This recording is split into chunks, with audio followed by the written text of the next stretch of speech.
Exercise R3 question 4 তলৰ সংখ্যাবোৰৰ পূৰ্ণ ঘন পাবলৈ আটাইতকৈ সৰু কি সংখ্যাৰে তলৰ সংখ্যা কেইটা পূৰণ কৰিব লাগিব। কোশ্চেন 1 কি দি আছে 5 3 2 4। প্ৰথমতে আমি ইয়াৰ উৎপাদক উলিয়াই লওঁ 5 3 2 4। শেষত যেহেতু যুগ্ম সংখ্যা দিয়া আছে তেনেহলে আমাৰ 2 এৰে ভাগ হৰণ যাব। 5 এৰ মাজত 2 কিমান বাৰ যাও দুবাৰ 2 2 গুণ 4 থাকিল কিমান 1 থাকিল 1 আৰু 3 13 13 এৰ মাজত 2 কিমান বাৰ যাব 6 6 2 জাৰ 12 থাকিল কিমান 3 পৰা 2 গলে 1 এই 2 আহিল ইয়াৰ মাজত কিমান বাৰ যাব 2 6 বাৰ 12 থাকিল কিমান 4 4 এৰ মাজত কিমান বাৰ যাব 2 বাৰ। ইয়াতে আকৌ 2 এৰে আমি হৰণ কৰিব পাৰো কিয় কাৰণ যুগ্ম সংখ্যা 2 এর মাজত 1 3 এর মাজত 3 6 এর মাজত 3 সরি 6 এর মাজত 3 2 এর মাজত 1। এতিয়া 1 3 3 1 আমি 11 এৰে ভাগ কৰিব পাৰো 13 এৰ মাজত কিমান বাৰ যাব 1 বাৰ 1 আৰু 11 11 এ হ'ব 3 পৰা 1 গলে 2 এই 3 আহিল আকৌ 2 বাৰ যাব 22 থাকিল কিমান 1 আৰু এইটো 1 11 11 11 এৰ মাজত কিমান বাৰ যায় 1 বাৰ 1 2 1 11 এৰ ভাগ কৰিলে কিমান বাৰ যায় 11 বাৰ। এতিয়া আমি উৎপাদক কেইটা লিখি লওঁ 2 into 2 into 11 into 11 কি হ'ব আমাৰ ঘন ঘন হবলৈ পূর্ণ ঘন যদি হ'ব লাগে তেনেহলে উৎপাদক কেইটা তিনিটা তিনিটাকৈ থাকিব লাগিব 2 তিনিটা থাকিব লাগিব 11 তিনিটা আছে কিন্তু 2 কি আছে ইয়াতে দুটা আছে তেনেহলে আৰু এটা এক্সট্ৰাকে পূৰণ কৰিব লাগিব। ফৰক 2 এৰে পূৰণ কৰিলে ই পূৰ্ণ ঘন হ'ব। ভিডিওটা পজ কৰি লিখি লোৱা। নেক্সট কোশ্চেন 2 কি দি আছে 3087 উৎপাদক উলিয়াম আমি ইয়াৰ 87 3 ৰে হৰণ কৰিম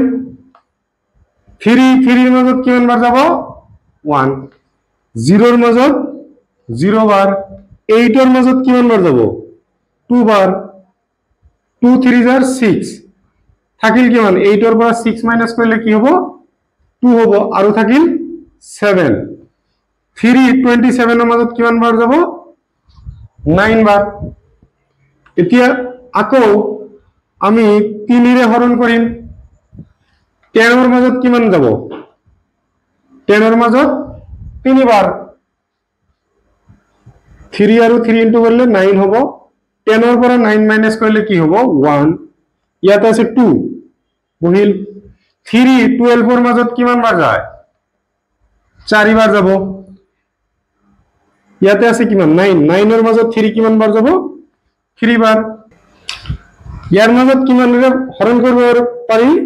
7 এৰে কিমান বাৰ যাব 4 বাৰ গলে কি হ'ব 28 34 এৰ পৰা 28 মাইনাস কৰিলে কি হ'ব 6 কিমান বাৰ গল 4 বাৰ আৰু ইয়াতে আছে 3 কিমান বাৰ যাব 7 9 বাৰ যাব এটো কি 7 এৰ কিমান বাৰ যাব 7 7 যায় 49 আমি উৎপাদক উলিয়াম 3087 এর উৎপাদক কি হল 3 into 3 into 7 into 7 into 7 আমার কি থাকিব লাগে তিনিটা তিনিটাকে থাকিব লাগে ইয়াতে দুটা আছে কিন্তু ইয়াতে তিনিটা আছে তেনেহলে আমাৰ কি হাৰে পূৰ্ণ ঘন বনাবলৈ আমি কি কৰিব লাগিব পূৰ্ণ ঘন বনাবলৈ পূৰ্ণ ঘন হবলৈ বা বনাবলৈ হবলৈ 3 ৰে পূৰণ কৰিব লাগিব।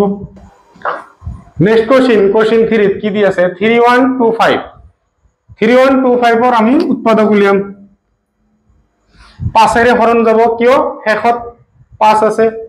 31 মাজত কিমান বাৰ যাব 6 বাৰ 31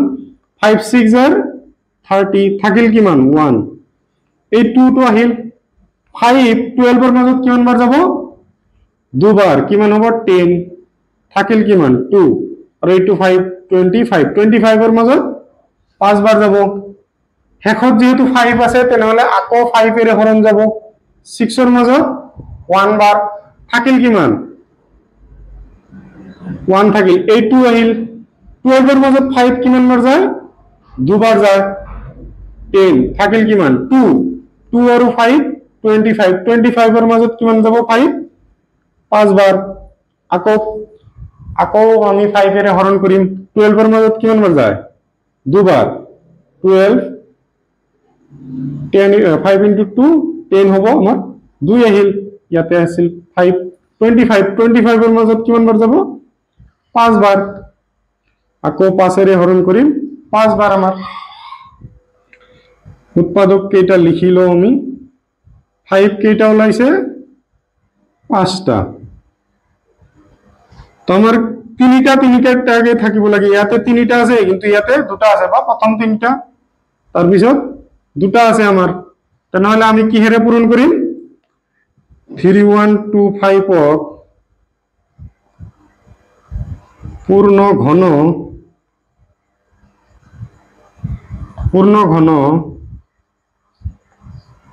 বনাবলৈ পূৰ্ণ ঘন বনাবলৈ 5এৰে পূৰণ কৰিব লাগিব নেক্সট কোশ্চেন 4 কি দিয়া আছে 6 4 8 আমি 2 এৰে ভাগ কৰিব পাৰো যুগ্ম সংখ্যা 6 এৰ মাজত 3 বাৰ 4 এৰ মাজত 2 বাৰ আৰু 8 এৰ মাজত কিমান বাৰ যাব 4 বাৰ আকৌ যেহেতু যুগ্ম সংখ্যা আমি 2 এৰে ভাগ কৰিব পাৰো 3 এৰ মাজত 1 2 থাকিল কিমান 1 আৰু 2 12 এৰ মাজত কিমান বাৰ যায় 2 6 বাৰ আৰু 4 এৰ মাজত 2 বাৰ 2 এৰে আমি 16 এৰ মাজত কিমান বাৰ যাব 8 বাৰ 2 এৰ মাজত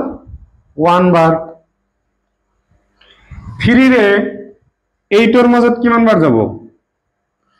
2 বাৰ যাব 2 3 যাৰ কি হয় 6 হয় নহলে 8 এৰ পৰা 6 মাইনাস কৰলে 2 আৰু ইয়াতে থাকিল 1 21 এৰ মাজত 3 কিমান বাৰ যাবা 7 বাৰ ইয়াতে 3 ৰে আকৌ হৰণ কৰিম 27 এৰ মাজত